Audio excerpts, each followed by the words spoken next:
Municipal ఎన్నికల polling ప్రక్రియ ముగిసిన నేపథ్యంలో ఆర్మూర్ 28వ వార్డు బహుజన సమాజ్ పార్టీ అభ్యర్థి మేకల శ్రీలత తన స్పందన తెలియజేశారు. బుధవారం సాయంత్రం ఆమె డిఆర్టీవీతో మాట్లాడుతూ ఓటర్లకు కృతజ్ఞతలు తెలిపారు. ఈ సందర్భంగా శ్రీలత మాట్లాడుతూ ఎన్నికల పోటీలో గెలుపోటములు సహజమని, కానీ తన ఆశయం మాత్రం ప్రజాసేవ మాత్రమేనని స్పష్టం చేశారు. ఫలితం ఏదైనా నన్ను నమ్మి ఓటు వేసిన ప్రజలకు నేను ఎల్లప్పుడూ రుణపడి ఉంటాను. వార్డు ప్రజలకు ఏ సమస్య వచ్చినా 24/7 అందుబాటులో ఉంటానని ఆమె హామీ ఇచ్చారు.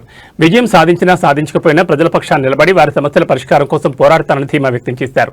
తమ వార్డులో ప్రశాంతంగా ఓటు వేసిన ఓటర్ మహాశయులందరికీ ఆమె మీడియా ముఖంగా శిరస్సు వంచి నమస్కరించారు. తక్కువ సమయంలోనే తనకు మద్దతుగా నిలిచిన ప్రతి ఒక్కరికి ధన్యవాదాలు తెలిపారు.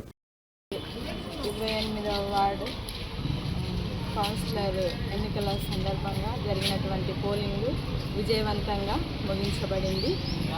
మా ఓటర్లందరూ సమయానికి వచ్చి చాలా చక్కగా తమ ఓటును వినియోగించుకొని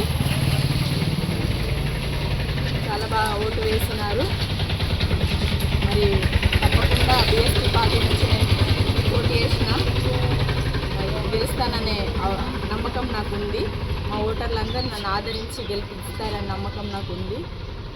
మరి ఒకవేళ రిజల్ట్ ఏదేమైనప్పటికీ నేను ప్రజల కొరకు సేవ చేయాలని నేను కోరుకుంటున్నా.